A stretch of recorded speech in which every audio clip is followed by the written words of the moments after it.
Seriously? Seriously? Seriously? Seriously? Wow. Eric, yes.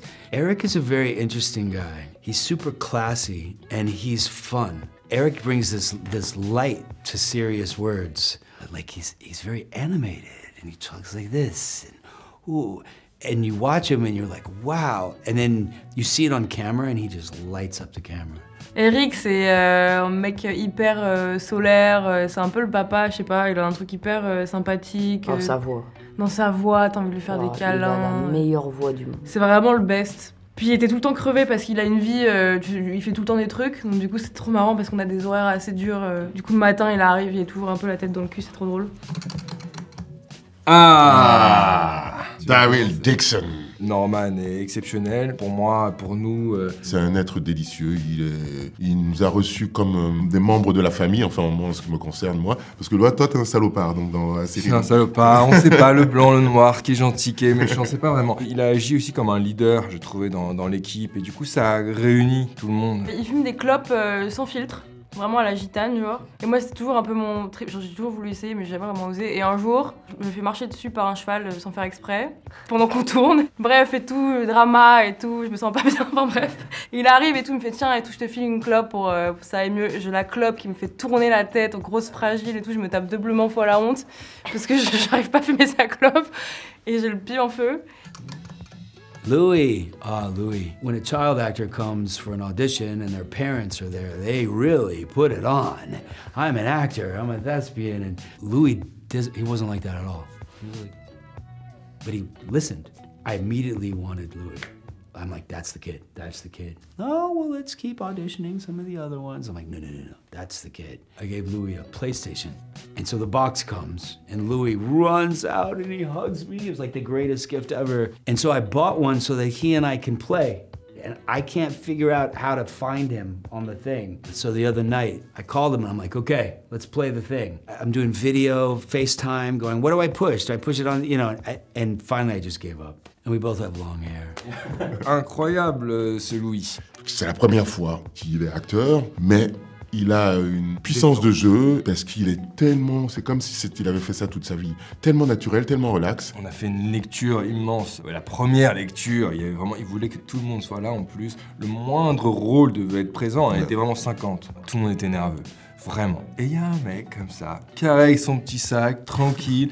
Hello guys, hello everybody. Le mec le plus détente de la Terre, et c'est Louis. Donc je suivais la lecture, et ses premières phrases, où il lisait, j'ai fait comme ça. Je me suis arrêté de lire parce que j'ai été surpris par la sincérité qu'il pouvait avoir en lecture. Mais vraiment, il a ça en lui. Donc on lui souhaite une belle carrière. You know, Melissa and I, we've been friends since day one, like years ago we met. But our very first scene together, I liked her right off the bat, you know? And if I like you, I kind of might poke you a little bit for fun. And I hand her a pickaxe that she's got to put down her husband.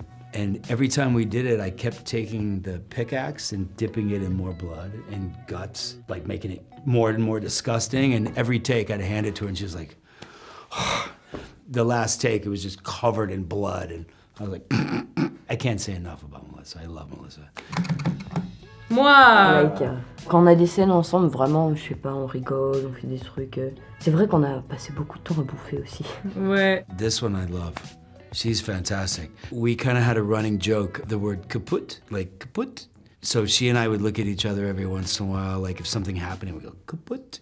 T'as triché. Ah, mon petit Tristan Zanqui, qui interprète Émile, que je considère dans la série comme mon fils. Et l'anecdote la plus sympa, c'est que c'était notre premier jour de tournage. Au moment où je surgis, j'avais une phrase qui disait « c'est qui ?» Et chaque fois que je disais cette phrase, il sursautait lui, ce que je disais avec une grosse voix, avec beaucoup d'autorité. Vous êtes qui? Et ouais, je disais « mais non, tu fais partie du camp, eux on les connaît pas. » Quand je dis « c'est qui ?» Reste calme et respire.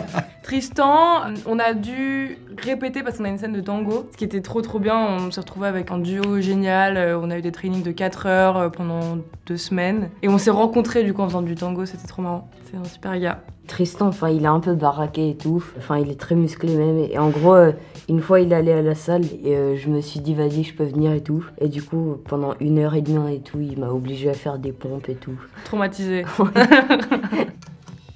Clemence, she was my first friend really on set. We had a scene where I'm taking a bath and she's talking to me and she's scrubbing me down and they kept pouring hot water in the bathtub and it was freezing cold and so I'm like in a bathtub with her and we have this serious dialogue which is supposed to mean stuff and have subtext and the whole time I'm in this dirty bath water.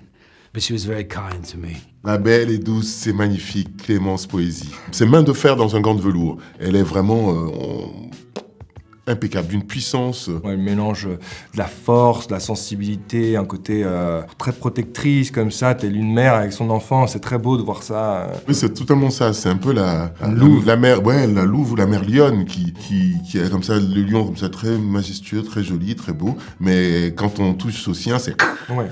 Ça rigole plus. Bah écoute, on a passé beaucoup de temps toutes les deux et on avait notre trip, c'est qu'en gros, sur les tournages américains, il y a toujours un food truck. Et donc du coup, on en avait un, il était hyper bon, vraiment, il faisait genre des super petits déj.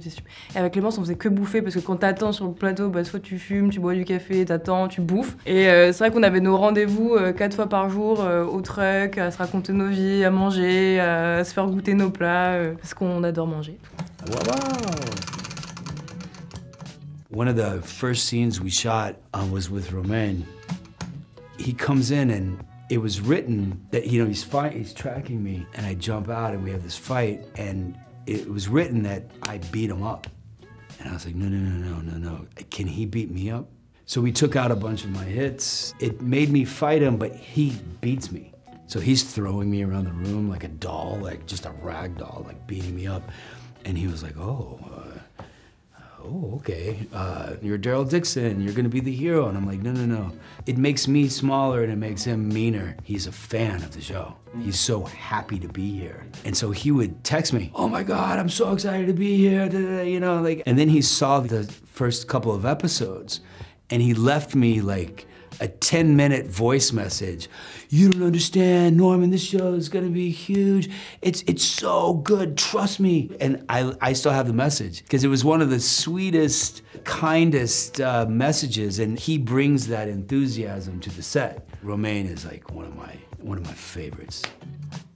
Oh, Capot. On a passé plein de moments ensemble, on se voit en dehors, Maxime Lefrançois. Un mec génial avec une voix très... je crois qu'on dit baryton. Absolument, baryton. oui. Oui, d'ailleurs, ce qui était marrant avec lui, c'est qu'il y a une des scènes qu'on tourne... il y a plein de zombies partout, en gros. Et je sais pas ce qu'il avait ce jour-là, il avait ce besoin de chanter en permanence. Donc, il chantonnait comme ça. Avec sa voix de stentor. Avec sa grande voix, tout le monde le regardait, tous les Américains le regardaient. Oh, Anne, there's a scene where I cut the head off of a walker. I have to throw it at her. And at one point, I threw it too close to her, and she went to catch it. And then sorry. She wasn't supposed to catch it. She's supposed to be repulsed. But she, like a football, she was like, I got it.